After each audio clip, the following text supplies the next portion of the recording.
Ono hitung rumak saing wengi, jadi ada doa dalam kesunyian malam. Kalau mungkin kita bisa artikan ke dalam bahasa Indonesia. Teguh ayu, teguhnya hati, panyuwunan yang rahayu neng pangeran.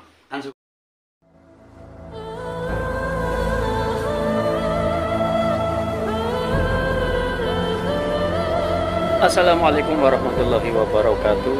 Salam rahayu, rahayu, rahayu tanpa batas buat sedulur sahabat dimanapun berada.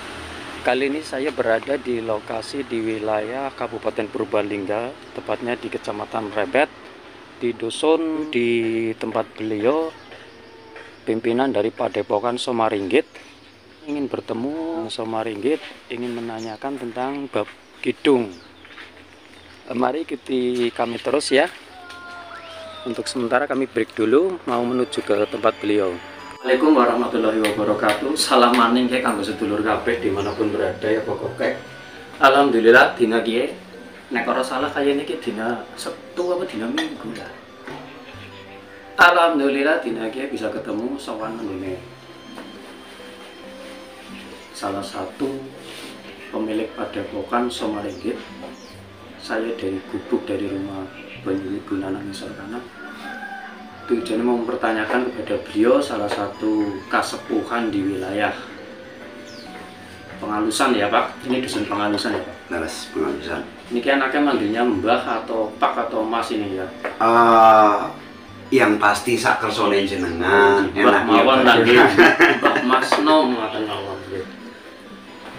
Sebelumnya lebih baik saya menanyakan dulu nama beliau siapa, karena di luar itu namanya kan kalau tidak salah ini yang tenar nama kerjanya Ari Somaringgit gitu loh. Sebelum menanyakan tentang kidung lebih jauh ke sana, saya ingin tahu Somaringgit ini apa gitu loh. Sebelumnya untuk saya pribadi dikenalnya boleh Ari Somaringgit. Kalau sekarang mungkin lebih trennya itu Ari Batik Gemblung. Jadi jadi lebih dikenal dengan nama Gemblung gitu. Sehubungan kita belum bisa untuk berbuat baik, jadi sing penting gemblung mung, sing penting aja gemblungan tekaning gontang duniawi kan seperti itu. Untuk sejarah Somaringgit pribadi itu adalah salah satu makom tertua di ada makomnya itu Bang. Ada makom tertua di sini. Sehubungan makom itu karena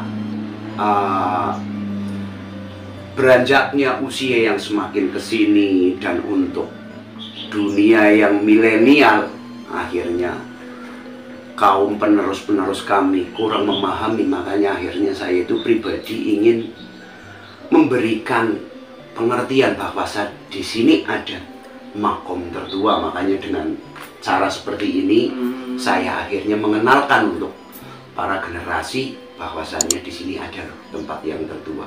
Mungkin dengan cara yang seperti ini, gitu Mas. Berarti ini bukan sekedar nama logo Somaringgit seperti pada umumnya, seperti misalnya hanya sebuah nama, bukan ya? Bukan. Memang ada tapak tilasnya ya? Ada tapak tilasnya Somaringgit itu sendiri. Ya, Somaringgit ini dulu seorang wali mungkin lah ya? Kalau saya membicarakan dia wali atau bukan itu Allahu a'lam. Tapi dia memang hidup di era pewalian. Kalau yang lebih terkenal di Pengalusan itu Sunan Alus. Itu masih ada kaitannya dengan beliau, meskipun bukan kerabat tapi masih ada cerita dari Sunan Alus dan Raden Somaringgit sendiri. Tapi memang ada makamnya ya? Ada makamnya. Berarti sekalian izin besok-besok ya secepatnya mungkin bisa ngelihat makamnya, bisa lah ya? Siap, bisa. Monggo kalau jenengan pingin melihat ke makom syarah, siap. Kita siap untuk mengantarkan panjenengan ke makom pribadi. Ya, ini sepintas cerita tentang Padepokan Somaringgit ini bukan sekedar nama ataupun sebuah logo, tapi memang ada sejarah dari nama Somaringgit. Itu adalah pemuka atau yang babat alas yang berusuk di wilayah Kecamatan Mrebet, khususnya dusun pengalusan bidding ya, iya, pakai pengalusan bidding seperti itu buat para sahabat YouTuber. Ini langsung saja sebenarnya dari rumah saya ingin hanya menanyakan mau tentang apa ya, hal kidung. Kidung ini sebenarnya memang diambil dari rujukan kitab Buddha, Hindu atau gimana gitu loh. Kedengarannya kalau kita dengar sebuah kidung seperti kidung Rumaksa Wengi itu kan enak gitu.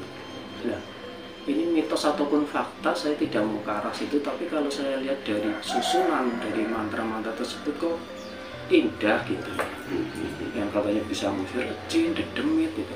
Dan menurut panjenengan ini Mbah, ini sebenarnya kidung ini sumbernya ini dari kitab-kitab atau karangan gimana, monggo dibedah gitu loh. Oke, yang pasti sepengetahuan saya hubungan juga mungkin kalau membedah terlalu jauh juga belum patut untuk usia saya yang masih boleh dibilang belia. Tapi sepengetahuan saya pribadi yang namanya kidung itu memang bahasa dari waris sebenarnya. Adalah Al-Quran itu sendiri sebenarnya kalau kita mau memaknai. Tapi kadangkala orang kita itu frontal, belum tahu sampai dalam sudah mengatakan syirik atau mungkin bid'ah lain sebagainya. Yang seperti kidung itu berasal dari ialah keunikannya Kanjeng Sunan Kalijaga yang kala itu mampu mengerti kebutuhan untuk masyarakat Jawa pribadi. Hubungan pada era itu nggak mungkin mas, yang namanya kala itu mungkin orang dikasih dalil itu nggak mungkin masuk. Karena memang belum mengerti bahasa Arab, karena belum mengerti bahasa Arab. Jadi Kanjeng, itulah keunikan Kanjeng Sunan Kalijogo yang akhirnya kadangkala sering dikatakan oleh orang itu Islamnya Islam kabangan, kejawen dan Islam dijalankan bersamaan, tidak saling menyikut atau memberikan narasi yang berlebihan pada kala itu. Makanya akhirnya kenapa Kanjeng Sunan Kalijaga, beliau tahu makna dan isi Al-Quran, makanya akhirnya lah diberikan itu dengan wejangan atau lain sebagainya, cuman dengan bahasa Hindu Buddha yang agak banyak. Karena seperti apapun era itu ya itu tadi, kita kembali ke bahasa, mereka itu tidak mungkin dikasih dalil. Jadi ada kala kidung, apakah kidung doa? Doa. Hanya saja dibikin lagu. Mungkin di era Panjenengan dulu adalah adzan yang dijadikan Jawa, puji-pujian atau mungkin kalau era sekarang sholawat juga di nada Jawa. Sebenarnya seperti itu, tidak ada yang menyimpang dalam kata itu. Doa. Apa yang dijawab, segala yang di situ adalah doa. Jika memang orang yang tahu tentang Quran dalam, bukan hanya sekedar kulit, insya Allah tahu. Jadi Jawa juga tidak menyimpang mas. Jawa juga tidak menyimpang, insya Allah. Berarti kudu caranya istilahnya dipahami dari kalimat per kalimat isi kidung tersebut. Tidak ada menduakan Tuhan kan di situ juga, artinya tidak ada yang kembali ke Sang Yang Widi tersebut. Nah, untuk sejarah kidung itu sendiri kan, dalam sejarah Sunan Kalijogo jadi kena kamu musir jin, dedemit gitu. Itu memang benar nih Pak? Betul. Termasuk santet juga bisa itu ya? Insya Allah. Kalau jenengan sudah tahu yang namanya itu mas, semua itu ada di situ. Semua ada di situ. Dari istilah kata musir jin, pelet, tenung, atau bahasa ngetrennya santet, atau mungkin mau doa hebat, sebenarnya ada mas. Semua terangkum di situ, tinggal bagaimana orang yang mempelajari itu sendiri. Jika jenengan dipakai untuk kebaikan, maka akan jadi ilmu putih. Sekalipun itu ilmu putih kalau dipergunakan untuk tidak baik, ya itu akan jadi ilmu hitam. Kan seperti itu mas. Cuman bahasanya saja ono kitung rumaksa ing wengi. Jadi ada doa dalam kesunyian malam. Kalau mungkin kita bisa artikan ke dalam bahasa Indonesia, kan seperti itu. Teguh ayu, teguhnya hati, panyuwunan yang rahayu neng pangeran, kan seperti itu. Jadi tidak ada yang menyimpang. Kalaupun ada yang menyimpang, mungkin hanya orang yang segelintir paham, salah, gagal memahami, gagal memahami. Mereka tahu tapi tidak memahami, kan seperti itu. Jadi buat sedulur sahabat dimanapun berada, sahabat yang berguna. Jadi tadi pengertian pembahasan dari Mbak Aris Maringgit ini atau Mbak Gemblong ini kan sangat mudeng harusnya, bahwa kidung itu tidak menyesatkan atau diambil dari kitab yang sesat ya. Jadi jangan khawatir bahwa kidung ini memang ada sumber dari Sunan Kalijogo itu sendiri sudah diterangkan bahwa kidung kalau kita nikmati dari kata per kata itu memiliki makna yang sangat indah. Tadi itu sebagai penggalan contoh saja, meminta kepada Tuhan juga. Cuma banyak yang gagal paham mungkin karena berbeda bahasa Jawa tempo dulu dengan bahasa Jawa sekarang. Betul. Jadi buat para sahabat YouTuber dari channel kami, jangan lupa juga ya sering kunjung saja di channel kami. Mungkin ada pembahasan yang lain untuk besok-besoknya, ditunggu aja konten-konten kami. Untuk saat ini saya rasa cukup, kami sangat paham sekali Mbak.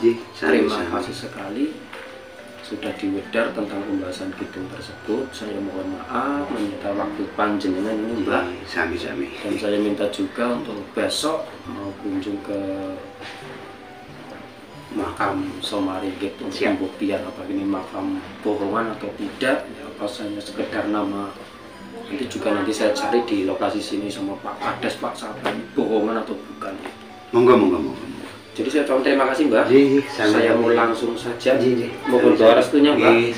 Semoga Padepokan semakin jaya. Amin. Sekali lagi salam sukses buat Somaringgit. Amin. Keluarga Somaringgit yang cukup terbesar di wilayah Purbalingga. Matur nuwun Mbak. Bareng-bareng. Assalamualaikum. Waalaikumsalam warahmatullahi wabarakatuh.